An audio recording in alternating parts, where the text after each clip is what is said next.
What's up, guys? This is DizzyPW here. As you can tell, we're having a good time. I'm over at the COG Games office once again. That's North American COG Games office.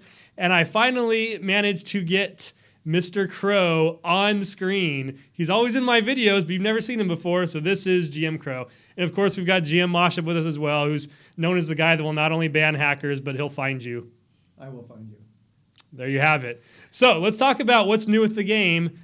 Once again, you guys have taken one step closer in Elsword towards actually having all of the features you expect of a classic fantasy 3D MMORPG inside the 2D settings. So you can tell us a little bit about like your changes to raid bosses lately and the new profession system? We're going to see a lot going into the game that in most circumstances a 2D side-scrolling MMORPG doesn't see. You're seeing the raid systems like you brought up. That raid system, you get to be in a raid environment against this enormous boss with 12 other players. Unprecedented as far as the game industry is concerned. So we hit the MMORPG side-scroller brawling style game with this new content, and it was something we absolutely loved. You're going to see a whole lot more of that. You're going to see the new job changes, the implementation of those job changes against the PvE environment, the PvP environment, and game balance. We're going to keep that in mind too. And other big changes, some that I can't even talk about. But as you're going to see all the Elsword fans out there, the darkness is coming.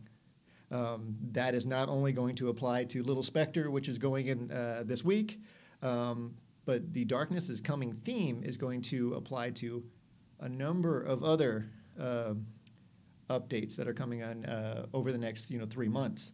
And so this isn't going to be today, this isn't going to be this week, this is going to be a theme that we're going to have spread out over an extended period.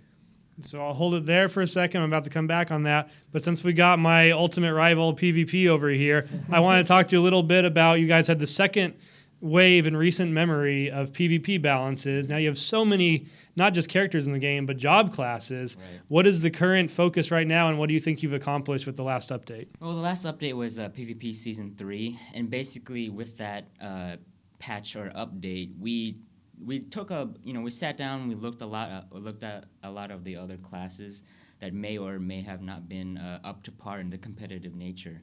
So we took those classes, spun some of their skills around, up the damage, toned down the damage, some of the more, I guess you would say overpowered classes, nerfing and buffing, but, some classes which, players may have unfavored over the past couple of months, like Reckless Fist or Dark Magician.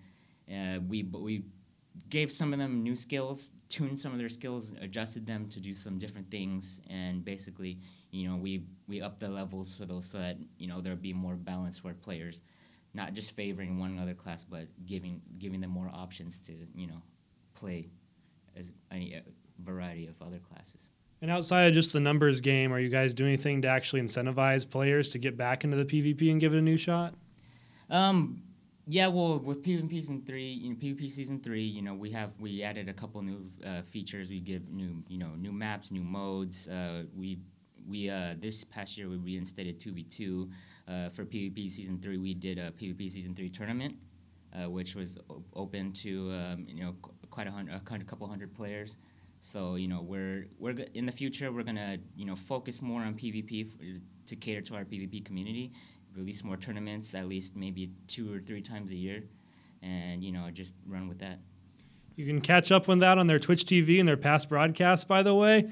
Pretty crazy stuff. I've been really impressed by seeing just how much it's evolved, both graphically and how much fun it is to watch, and how much the mechanics have actually been mastered by the North American player base.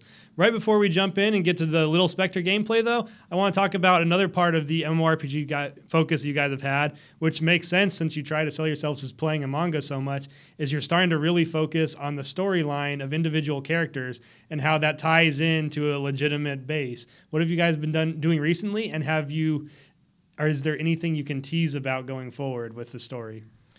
You look at Ara, or you look at Chung, you look at some of these other characters, and you're going, how does my role affect? Just like you were talking about, when you watch an anime or you're reading a manga, you're not looking for that action scene. You're looking at a whole book that wants to grab you, take you on a journey, immerse you in this world. Well, you can't do that without a a immersive storyline. I'm trying not to use any profanity, guys. I'm sorry. We're going to keep this rated G. So Ara's going in. Little Spectre. We've learned over the years that Ara does not have a happy storyline. Nothing about Ara's history is happy-go-lucky. It's not nice. Unfortunately for Ara, we're going to continue on that vein. Little Spectre has an essence of the exorcism. So you're going to see dark arts. You're going to see, even her secret art is called the Night Parade of 100 Souls. What that's telling you is you're going to see this effect go off, and even in her attack animations, you're going to see these spectral claws come ripping into existence, doing massive amounts of damage in a focus fire environment that's still telling a part of her story. That story is you find out that the spirit that's encased in the comb in her hair, was actually trapped in that comb by the Haan family. The only way you can release this spirit, later referred to as a demon, is by the Haan family. So if Ara is the only member of the Haan family left alive, who's going to be there to remove this demon from this comb? Who's using who at this point? We're going to expand on that storyline a little bit, and it's not a happy story. So we'll obviously carry that over. I'm not going to give too much more information, but that's kind of a hint at where we're going with this character in this update, and ties that into the whole darkness is coming.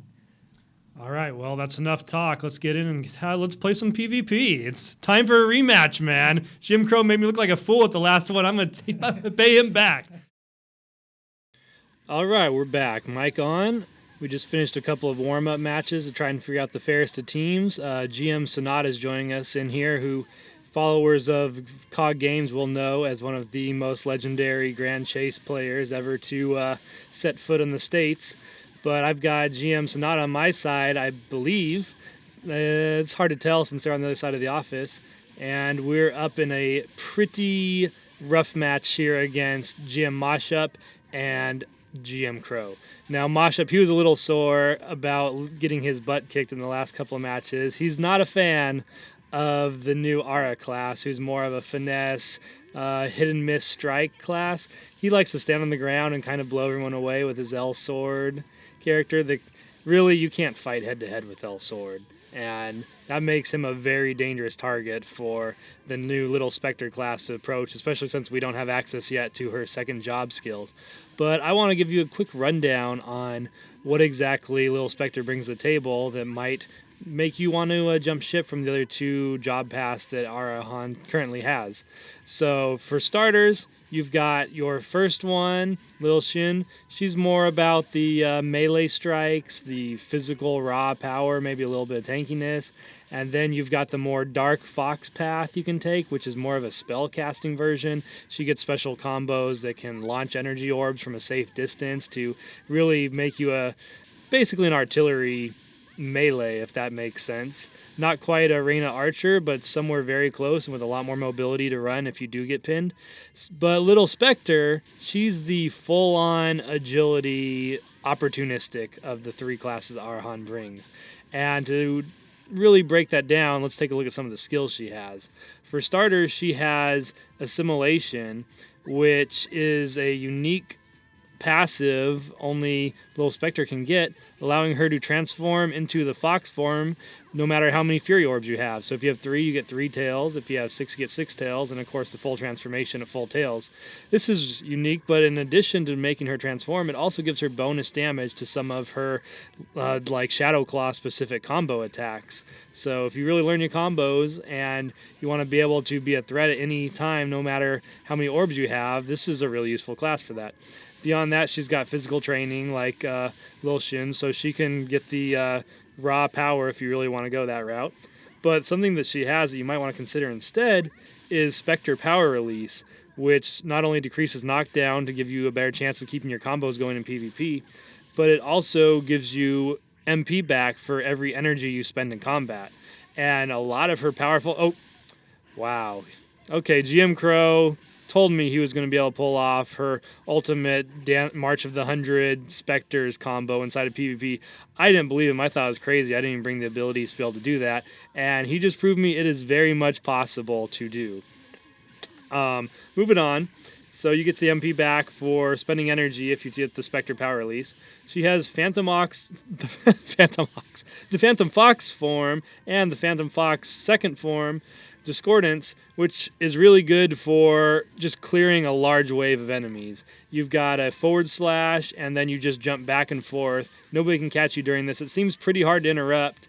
And it's really great when your teammate in 2v2 combat is holding the enemies down in one place and needs a good finisher to knock them down with some extra oomph power. Beyond that, you've got Mana Drain, which I'm quite the fan of. It's you spend energy and you get an AoE suck-in of power. It also damages them, but best of all, mana is so hard to come by in PvP that an AoE drainer of mana can really disable some of the mage foes you might encounter. Not so good against Elsword, though, at least not right now, it seems. Next up, we've got Spectre Walk, which you might have seen us using by now. This is a really unique ability to this class. You go invisible, which they can still kind of see you breaking up the background a little bit, not fully invisible, but you get super armor to go with it, and every time you run through one of your foes, you mark them with a Shadow Spirit, which you can do, I think, up to 3 times. And this, every time you mark them, it lowers their defense for a set time. Now, as soon as you attack, you break it. So you got to keep that in mind. And it looks like we've probably got this in the bag unless they kill us 2 times in the next 30 seconds, which I'm not too sure is going to be possible. So let's finish this up with looking at their skills. She brings in Exorcism Stance, which you might remember the Dark Grasping skills from her base class. This is actually Exorcism Stance 1 now. They're going to be relabeling it. Exorcism Stance 2 is a dark arm that reaches out and pulls enemy towards you for a further combo. And then you can build it into Exorcism 4 for that ultimate attack, which is basically just you accelerate forward very quickly and slash through them. And finally, it looks like we're wrapping this up with a very narrow victory. So I'm going to talk about Spellstorm and Aerial Blade. 2 of her final attacks that you can learn. They're both circles. One does more damage and gets more range from the energy spent. The other has a aerial ability, which you can use. So you can try out all of these skills and more coming in on Wednesday of this week. Looking forward to playing with you guys in game. This is DizzyPW signing out.